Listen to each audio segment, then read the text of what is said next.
Basketball fans, welcome back. So Ariel Okal right now is a member of the Nairobi City Thunder, and his signing is actually a blockbuster signing. Nobody saw this coming, but hey, I mean, it's a very marquee signing, and especially with the timing. And in this video, I'll just be looking at what the media will not tell you about Ariel Okal joining the Thunder. So his debut is expected to be this Friday night with that matchup against that Equity Dumas team at the Nyayo National Stadium. So Ariel Okal, he has played for the national team. I have covered him in this channel, especially when I'm talking about the Kenya Morans playing. And in this video, we'll just run down some stats, looking at how he has played for the Kenya Morans and also his play time when he's playing. He played for the KPA Dockers team. So this guy has been there, done that. He has played in a couple of countries and leagues. And this is a guy that even in the recently concluded Rotubal, he was in that KPA squad and they didn't make it, but we'll also look at also all the games that he has had, especially when he's representing Kenya. I'm not going to be talking about the other games that he has been playing outside our borders, especially outside the continent, but I will attempt to make a case as to something that I've seen that is not being talked about more, and it's actually quite concerning because I've covered and I've also mentioned this guy in a couple of videos that I've made, and right now I just feel like it's right for me to be able to like just give an objective and give an opinion on what I've seen. So in a recently concluded season, last season, he was playing for the Dynamo team and he had a 1 year stint where they won the championship. And Dynamo, this is a team that hails from Burundi, and he was part of that squad and he won that chip. And he's also won a couple of chips, especially with other teams that he has played for. And no doubt he's a guy that can hoop there. But looking at the stat sheet when he's representing the national team and also KPA, not so much, as they tell a different story. So this guy has had a stint with Tanzania's Don Bosco Savios and Uganda's Namungo Blazers, and also he has played for a team in Oman, if I'm not wrong, because I've seen a couple of times that this guy has made some posts on his social media talking about that. So Okal's foreign journey has seen him clinch titles in Tanzania with Don Bosco Savio, a league tram with Oman club Al Bashir, and a Viva Club League title with the Burundi side Dynamo BBC. So Dynamo BBC met up with KPA. Well, he had left and he was playing for KPA, and they totally thrashed us. And that was actually quite stunning, because this is a guy that has been there, but I was not expecting him to like drop like monster numbers. But anyway, he lost when he was playing for KPA. So the Nairobi City Thunder general manager had some couple of things to say. So he said, "We are delighted to have such a senior player in our ranks," which is actually quite good. And I've had previous interactions with him and won a championship with him at KPA.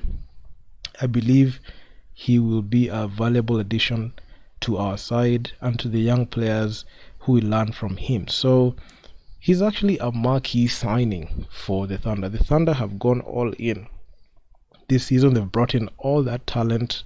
They brought in so many pieces to contend not only for the KBF championship but also to contend for Road to Bal, which every move that they are making is directed to that. So Okal, he was quoted as saying he even did an interview with Citizen. So there's a lot of motivation on and off the court. I want to play with the best guys on the floor. I'm not saying that KPA don't have the best guys, but I think being around young legs, and a great organization, and I have a lot of friends in Thunder, so I think I'm going to be in a good spot playing for Nairobi City Thunder. We're happy to have Okal, because Okal is a senior guy. He has a lot of experience, and we played together with KPA when I was playing. We won the championship together. That's why I want him here. That's why I want him to give these young guys some experience. It's an exciting project being built here. So he also added, the squad here is strong, and some of them I have personal relationships with. Together we can deliver a championship for sure. So he's set to make his debut tomorrow, and is actually going to be fireworks, because the Thunder, as currently constructed, have just been demolishing, and have just continued with their demolition jobs, especially when it comes to KBF teams. And matching up against Equity Dumas is actually one of those matchups against a team that is a top 5 side. Okay, they have not had like a good run, especially in free agency where they lost 3 players, but it's a decent matchup, as everyone in Kenya is just waiting for that inevitable Thunder versus KPA game that is slated for 9th December. So this is actually gonna be fireworks. So Ariel Okal, when he has played for the Kenya Morans, he has played for in the FIBA AfroBasket qualifiers in 2020 and 2021. He has played in the actual FIBA AfroBasket. This man has played in the FIBA World Cup qualifiers. He also played in the Road to Bals for KPA in the 2019 one, where he actually put up some very decent stats that we're going to look at. And also he has also played for KPA in the previous Road to Bal last year, but he only played 2 games, and this recently concluded on he has. So he didn't play in the FIBA AfroCan this year. He cited that he had team duties, but looking at the game and adding some perspective to it, I firmly believe that this guy didn't see that it was a good fit for him and his career to be able to play in that tournament with Kenya Morans. So he had his own reasons, and he had his own reason as to why he didn't play there. But that was my conclusion at the time. And another curveball, even before you go into the stats, before you even get to the stats, because I like just putting that there, because a lot of people tend to brush off this, especially when it comes to like a player that has played outside the country. They just say just because he's playing in the country, it means that he is good. Okay, he's good, but looking at his productivity there, because people are saying that he's good. If you look at the stints that he has had with the Kenya Morans and KPA, in recent memory, they have not been the greatest. They have actually been very poor, and his stats don't lie, because you can even look at his plus minus box score when he's playing for the national team. I know the environment is different and the team fit is different, but a good player is a good player, and you're supposed to see some of the flashes of greatness in their side. But given the way he plays, given the lack of footwork and good fundamentals, that's actually one thing I feel like it has deterred him from playing in a very good and well recognized league, even when he plays when he plays outside the country. So even with his signing in for the Thunder, I honestly feel, even I was thinking to myself, this is a guy that he has not been able to secure a contract with another team outside, and he's just riding out this season with the Thunder, hopefully to see if he can be able to like get to another team. But as we stand, because he's been signing 1-year deals, there's a high likelihood that this guy did not find any suitors for his services in free agency, and that is why he had to settle for playing for the Nairobi City Thunder. I know people are hyping this move, but looking at this guy, this is a guy that is aging. He's old. That's number one. And number two, he's not the same guy that his productivity has changed from year in, year out. And in the fact that this guy is aging, you're not sure what you're going to get from him. And even given the team fit, I know this is a signing that can really like change like the trajectory of the team for the Nairobi City Thunder, and how he's going to be utilized in the offense, in the offensive sets, defensive sets will really need like a lot to be looked at. So given those situations, given the fact that this guy had to settle for the Thunder because he couldn't get a team in free agency, especially those contracts that he's been getting, like those 1-year deals, shows you that this is a guy that whose skill set cannot enable him to sign a multi-year deal with another outfit outside the country that needs his services, so he had to settle for the Thunder. So that out of the way, just going to look at his stats when he was playing in the FIBA Afrobasket qualifiers in 2021. So as you can see on the screen, he averaged 4 points, 4.7 rebounds, and 2.2 assists. So there's a game that he went scoreless. As you can see, a game against Mozambique, he only had 1 shot attempt and 2 rebounds. Mind you, this is a guy who's a 7-footer, by the way. 3 rebounds, 3 assists, 3 personal fouls, 3 turnovers, plus minus over minus 10. This is the guy that he started as one of the best players. So I'm telling you, these are things that you can't hide. The game against Angola, 4 points, only 3 short attempts, 3 personal fouls, 1 turnover, only 3 rebounds. This is a guy who's 7 feet, plus minus over plus 9. Versus Senegal, 19 minutes played. This guy is actually playing north of 12 minutes plus. So having this kind of productivity really hindered Kenya from being able to do anything. I know the team selection and the team fit was actually quite off, and the level of competition that was there, but that doesn't justify you playing and just going 0 for 1, scoring one game of 1 point, 2 points, 7 points, 10 points. This guy, in a total of 6 games, only scored 24 points and averaged only 4 points, shooting 30% from the field and 57% from the line. So this is not a guy that you can rely on, especially when it comes to continental basketball. It's actually sad to see that this guy is just getting opportunities. And actually, this is actually the main reason as to why this guy cannot sign a multi-year deal with any team. So moving on, we have his stats when he was playing in the FIBA Afrobasket, the actual FIBA Afrobasket. So he averaged 6.3 points, 6.5 rebounds, and 1 assist. So right off the bat, you can see this guy's productivity is still being put into question. So this guy still produced dud numbers: 10 points, 45% shooting from the field. That's the game against South Sudan, the game that knocked us out. When he played against Cote d'Ivoire, which was a game that was actually quite difficult, this guy only showed up with 4 points, 25% shooting, and 8 rebounds. The only thing that made the team and made him over the edge was the rebounds. He's accumulated a lot of rebounds, so he was just been basically a Dennis Rodman in there.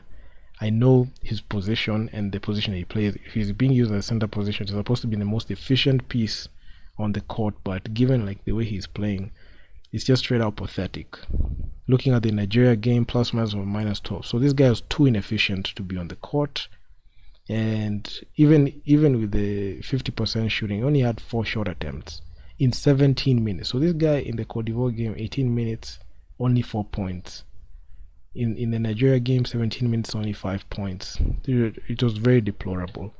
And these stats just go on. And this is not a guy that he just started playing basketball the other day. This is a guy that is getting contracts to play outside and still produces such poor numbers. Then we had that KPA Rotubal in 2019 that was actually quite spectacular. I can say this guy peaked out here when he was playing for KPA, because he averaged 15 points, 8 rebounds, and 2 assists per game. So this is a guy in this game that these games he balled out pretty well. The only low scoring game that he had was the game against Usoni. So it was actually quite good. And to add some context, these games happened in 2019. So the previous stats that we have looked at, the Afrobasket qualifiers and the Afrobasket, they happened in 2020, 2021. So you can see this guy regressed. He fully regressed, especially when it came to building up his game, because you expect a player of that caliber to be able to keep improving his game. But looking at the way he was played after this performance that he had in 2019, it has just been all downhill, and he's not been able to do anything significant. And this is another example in the FIBA World Cup qualifiers: 4 points, 4 rebounds, 1 assist. So even if you look at even his stats, these are the stats from last year. This guy played heavy minutes, 32 minutes, 7 points, 30% shooting, plus minus from minus 37. This game, in a span of 4 games, this guy even didn't play in the Cote d'Ivoire game. This guy had a plus minus from minus 101 in a total of 4 games. So you can see how useless this guy was, especially in those moments. I'm not saying useless in terms of like he can't produce anything, but I'm saying like this guy was just so inefficient, and you couldn't rely on him down the stretch. And considering the fact that he was playing heavy minutes and averaged 22 minutes per game, it was quite pathetic. Then we have the recently concluded campaign that he played. So with KPA in a span of 3 games, he didn't even play the game against Pazi. So he played against his former team Dynamo and Elan Coton. So he averaged 6 points, 4 rebounds, and 0.5 assists. And even in these games, you could see in the Elan Coton, I can say this game he came out very early, and he only played 7 minutes. But in the Dynamo game, he played heavy minutes, but still he had a plus minus from minus 10. He had a much more negative plus minus even in the game than even the game he played 7 minutes. So even if he couldn't get injured in the Elan Coton game, his productivity will still be the same. So this is a guy that through the years he's not been that guy you can be able to like rely on. So on the screen we have like his stats from 2019 in the FIBA African qualifiers. This guy, he played 4 games, 6.5 points per game, 6 rebounds, 2.5 assists. So you could see he's not that guy that can average like north of like 15 or even 20 points in a game, or even more than 10 rebounds. So not a guy that you can rely on like that. The FIBA African, 5 points, 6.3 rebounds. Okay, I'm not saying that he needs to score like 25, but all I'm saying is at that position that he's playing, he's supposed to be the most efficient piece in the court, and which he's not. And in 2020, you can see in the FIBA Afrobasket 2021 preliminary phase, 7.6 points per game, 8.2 rebounds, 1.2 assists. So this was actually the most efficient he has been throughout the years. But after 2021, after the FIBA Afrobasket, this guy's stats have taken a nosedive, and he's not been the same player ever since. And these stats just tell you the whole truth. Like even looking at even the FIBA World Cup qualifiers, I must say these games, the way he played, and even the situation that he allowed himself to play, they were just deplorable. Then looking at the FIBA, even if you're looking at like the FIBA events, like the Road to Bal, 2017 FIBA Africa Champions Cup for men qualifying round, he actually averaged 10.6 points per game and 6 rebounds per game. So in that Road to Bal campaign that was there in 2019, that was the time that this man was so efficient. He was a guy that he was putting up like borderline good numbers. These are numbers that assisted the team in winning. And if you average 15 points, that means that this guy was like scoring about like 19 points. Even looking at even the previous games, even looking at line of games that he played, he was actually quite good. And actually can say this guy just peaked out at that time. Then we have the Africa Champions Club Road to Bal 2023. He averaged 15 points, 7.5 rebounds, and 2.5 assists. So even looking back at those games, he only played 2 games, and the game against Jabal Club is where he balled out well. So, and in the game against Pazi, not even Pazi, the game against Cospien, he didn't have a good game at all because of that defense, and he was not able to break that defense. So that's that. So in the 2023 Road to Bal, he averaged those stats, which are very poor, and that's just about it. So I don't know what the Thunder are going to do with this guy, because I've seen that he is signed for the whole year. So if they can't figure out how he's going to play alongside Fahim, Daryl, Garang, Larry, and Ariel, Ortega, and also the other guys, Fade in there, I've got Griffo. If the Thunder cannot find a way to like put this guy in the team and make him fit and also cover his flaws, he might be the reason as to why they're not going to be able to like make it past, you know, teams like KPA, even any other team that can be able to upset them. Because I firmly believe there's one thing in like putting players together, but there's another thing making those players work. So that's one of the things that I look at. I know this video has just been quite long because I've just taken my time just to talk about these things, because I feel like mainstream media will never tell you that just because this guy just played outside doesn't mean that he was great. And looking at the stats that he has put up, even for the Kenya Morans KPA, it shows you that if this is the productivity he brings to his home country, this means that this is the same productivity he has shown even in the teams that he has played for. The thing is, if he was as good as people say that he is, he would have been able to get a multi-year contract with the teams that are sorting him out, or the teams in free agency that can be looking at his services and saying that we want him to be on our team. So the thing is, for him coming to the Thunder is a good thing, but the sad thing about him is he's on a decline, and he's a player that can't sign a multi-year deal with any other team in free agency this year. And right now he's just looking at riding out this whole year here in Kenya, trying to look for another team that can sign him. And given like the way he has been, his productivity on the court is not the greatest, because even with Dynamo winning the championship with him, they looked better without him when he was playing against Dynamo and KPA. So you could see how Dynamo were just dynamic and they were just good at what they are doing.